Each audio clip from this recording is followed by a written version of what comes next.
Welcome to the Deep Dive, your shortcut to understanding fascinating concepts and uncovering some, well, surprising truths. Great to be here. Today we're plunging into a really chilling story by Ambrose Bierce. It's called The Damned Thing. Ah, yes, a classic. We're going to try and unravel this really bizarre death, look into the limits of what humans can perceive, and maybe uncover a pretty terrifying unseen truth that's hinted at. It definitely leaves you thinking. Yeah, picture this with me.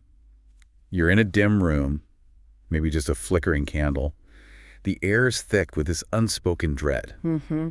There are these silent men gathered around a dead body out in the wilderness somewhere. A very stark image. It's a real puzzle, Yeah.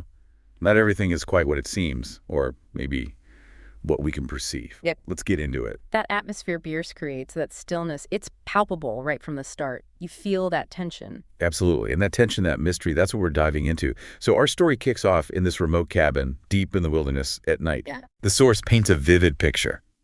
By the light of a tallow candle, you see these rough log walls.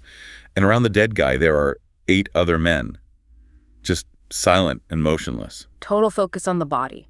Grim. But what's striking is the soundscape outside the cabin. Yeah, the contrast is amazing. The text talks about all the ever unfamiliar noises of night in the wilderness. Like what? Well, you get the long, nameless note of a distant coyote, the stilly, pulsing thrill of tireless insects, these strange cries of night birds, even the drone of great blundering beetles, a whole chorus. A whole world happening out there. Exactly. But it says nothing of all this was noted in that company. They're just completely tuned out, focused inwards on the death. Which really amps up the feeling of dread inside that cabin, doesn't it? Definitely. Okay, so presiding over this scene is the coroner. He's described as of the world, worldly, but his clothes kind of show a fellowship with the organisms of his environment. Sort of bridging the wild and the, official role he has. Yeah, and he's reading from this old account book, greatly worn. Apparently, he was found among the dead man's things. And that's immediately interesting, isn't it? Why is a coroner reading a personal diary or account book during an official inquest? Good point. It suggests maybe this isn't just a simple accident or animal attack. There's something more personal, maybe a secret hidden in those pages. Could be. So, just as the coroner's dealing with this book, a new character arrives. Yeah. William Harker. He's dusty, clearly traveled, and described as not of mountain birth and breeding. He's a journalist. Okay, a journalist, an outsider. That changes the dynamic. What does his profession tell us? Well, journalists are supposed to deal in facts, right? But Harker immediately throws a wrench in that. He admits the story he sent to his newspaper wasn't written as news. Why not? Because, he says, it is incredible. He wrote it as fiction, even though he's about to swear under oath that it's absolutely true. Wow. Okay, so right away we're forced to grapple with this tension between what's believable and what might actually be true, even if it sounds impossible. Exactly. It puts you, the reader, and the jury in the story in a very strange position. How do you handle a truth that sounds like pure fantasy? And the coroner even gets a little dig in, doesn't he? He says something like, he reads stories sometimes, but not yours. Yeah, a bit of dry wit there, highlighting the skepticism Harker faces from the get-go. So why was Harker even visiting the deceased, this guy Hugh Morgan? Well, ostensibly, he was there to shoot and fish. But Harker adds he also wanted to study him and his odd, solitary way of life. Thought Morgan would make a good character for fiction, ironically. Huh. Life imitating art, or planning to anyway. So Harker pulls out a manuscript. Yeah, his own written account. And we're about to hear his eyewitness testimony, fully acknowledging how unbelievable it sounds. It's a brilliant setup. We're primed to hear something extraordinary filtered through the lens of someone who barely believes it himself, but insists it's real. Okay, so Harker begins reading. It starts normally enough, right? A hunting trip. Yeah, totally mundane. He says they left the house at sunrise, Harker and Morgan, looking for quail, each with a shotgun. Only had one dog. Simple enough. They cross a ridge, get into this area thick with wild oats. And that's when things go sideways. Harker hears a noise, as of some animal thrashing about in the bushes. The bushes are violently agitated. Okay, could be anything out there. A bear, maybe. It could be. But the real alarm bell isn't the noise, it's Morgan's reaction. Harker says Morgan, a guy known for exceptional coolness, even in moments of sudden and imminent peril, gets really excited. So his seasoned woodsman is spooked. Seriously spooked. Harker is struck by the pallor of his face, genuine terror. Before we even know what it is, Morgan's fear tells us this is something unnatural, something deeply wrong. Right, and Harker asks him, what is it? What the devil is it? And Morgan, apparently trembling, just chokes out that iconic line, "That damned thing!" Chilling. No description. Just pure dread baked into the name. Then Harker sees it himself. Well, not it, but its effect. He sees the wild oats near the place of the disturbance moving in the most inexplicable way. How so? It wasn't like wind rustling them. It seemed stirred by a streak of wind, but it crushed the oats so that it did not rise. And this crushing movement was heading straight for them, slowly. Crushed. That implies weight, substance, something physical, even if they can't see it. Exactly. And Harker describes his own feeling, this profound unease. He says, "Nothing that I had ever seen had affected me so strangely as this unfamiliar and unaccountable phenomenon." It's that violation of natural laws, isn't it? Precisely. He reflects on how much we rely on the orderly operation of familiar natural laws, and when they seem suspended, it feels like a menace to our safety, a warning of unthinkable calamity. It's the horror of the impossible becoming real right in front of you. Yeah, the unknown is terrifying. And then Morgan does something desperate. Totally desperate. Harker sees Morgan suddenly throw his gun to his shoulders and fire both barrels at the agitated grass, just blasts away at nothing visible. What happens then? Chaos.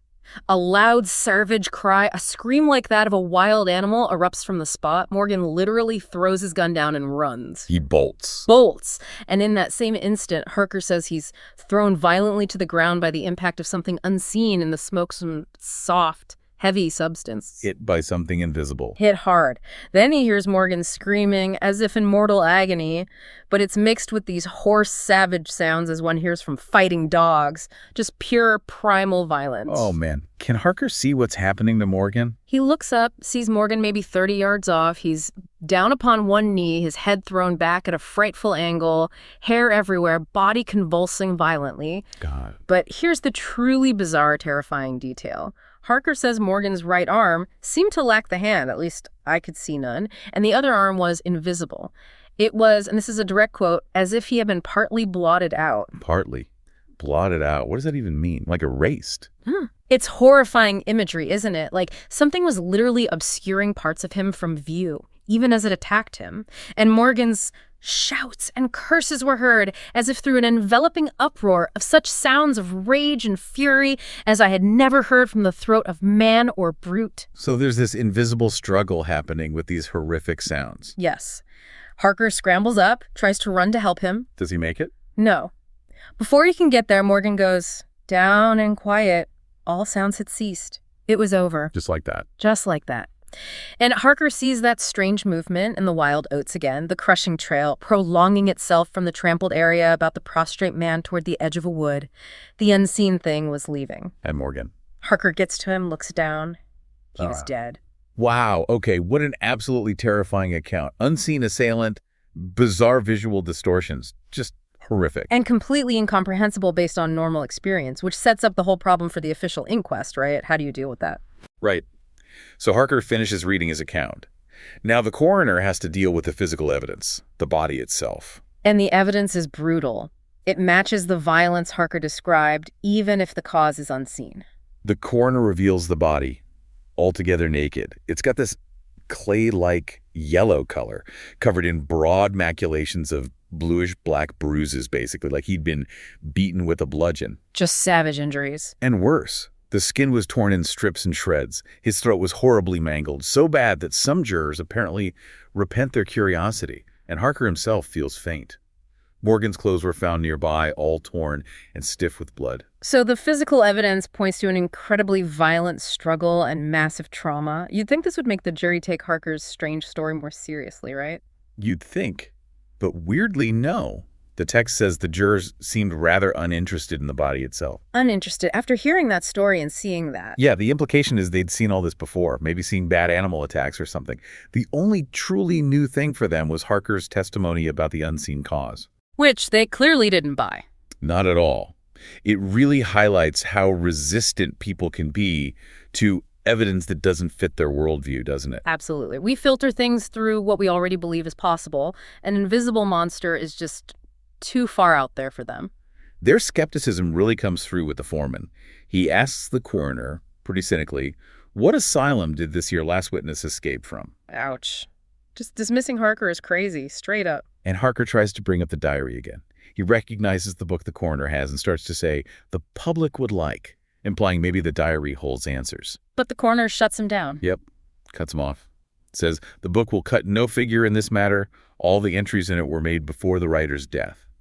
Declares it irrelevant to the cause of death. Which is just baffling. It's the victim's own perspective leading up to the event. How could that be irrelevant? It feels like a deliberate exclusion, doesn't it? Yeah. Keeping things neat, avoiding the uncomfortable, inexplicable stuff in the diary. Exactly. To avoid confusing the jury with facts that don't fit the easy narrative. So without the diary, without giving real weight to Harker's testimony, what verdict does the jury reach? It's a masterpiece of contradiction, really.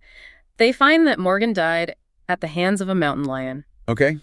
Standard enough explanation for the injuries, maybe? But then they add a kicker. But some of us thinks, all the same, they had fits. A mountain lion.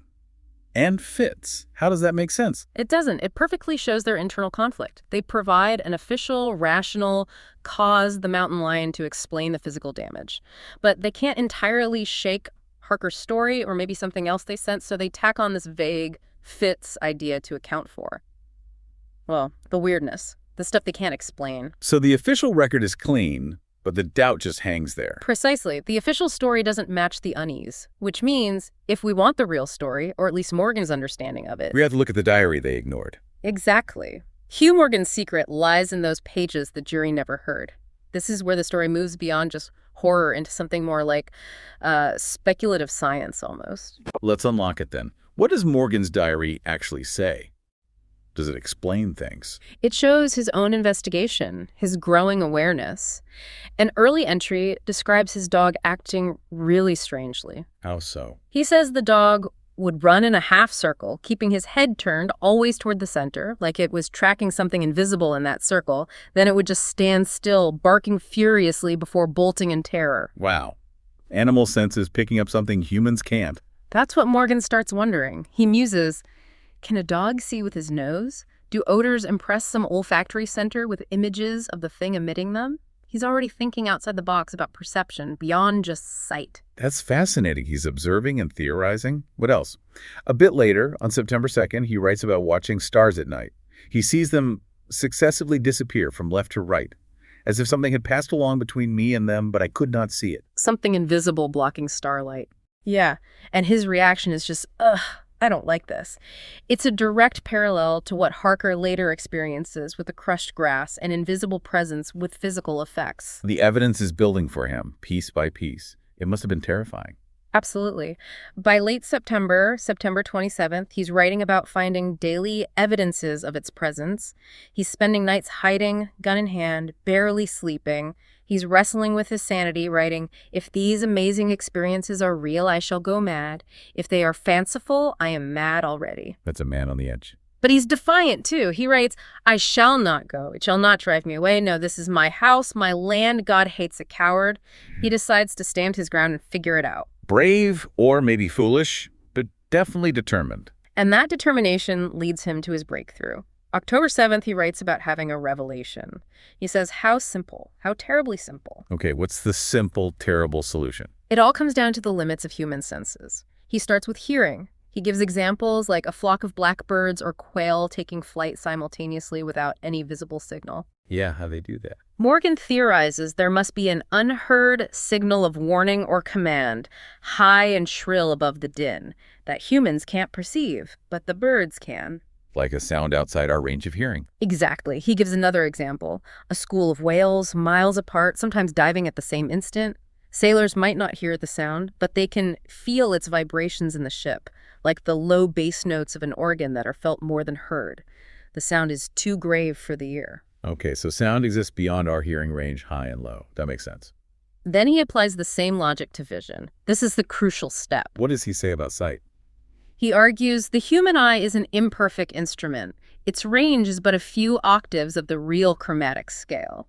He insists, I am not mad. There are colors that we cannot see. Colors we can't see, like ultraviolet or infrared? Precisely. He even mentions actinic rays, which chemists back then could detect photographically but weren't visible. He calls them integral colors that are real just beyond our biological ability to perceive them. He's grounding his theory in the science of his day. So he's saying light exists that our eyes just aren't built to register. Yes. And this leads directly to his final horrifying conclusion about the creature hunting him, the last entry we know of. What does it say? He writes, and God help me, the damn thing is of such a color. Of such a color, meaning its color is one of the ones humans can't see. That's the chilling implication. It wasn't invisible in a magical sense. It was physically present, tangible, deadly. But its actual color, the light reflecting off it, fell outside the spectrum, visible to the human eye. So it was perfectly camouflaged, not by blending in, but by being literally invisible to us. Exactly. It existed in a visual frequency we simply aren't equipped to perceive. It wasn't a ghost, it was a physical predator operating outside our sensory limits. Wow. That completely reframes the horror, doesn't it? It's not supernatural. It's a limitation of our own biology. It makes it almost more terrifying in a way. It suggests reality itself might contain things we are simply blind to. So to wrap this up, the core mystery isn't just a monster. It's this profound idea that the damn thing was real, solid, and deadly. But its color, its very visible signature, was outside the human spectrum. Yeah, it fundamentally challenges what invisible means. Not absent, just imperceptible to us. And that really forces you, the listener, to think about our own senses, doesn't it? Absolutely. What else might be right here, interacting with the world in ways we can't detect? What forces, what phenomena, maybe even what other forms of life exist just beyond the sliver of reality our senses grant us access to? How much do our biological limits shape what we even consider possible?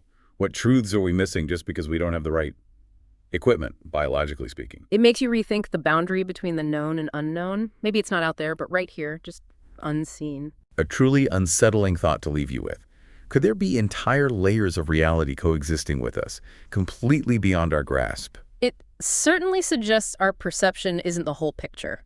Not even close, perhaps. Well, thank you for exploring this really thought-provoking and, frankly, quite scary story with us. My pleasure. It's one that sticks with you.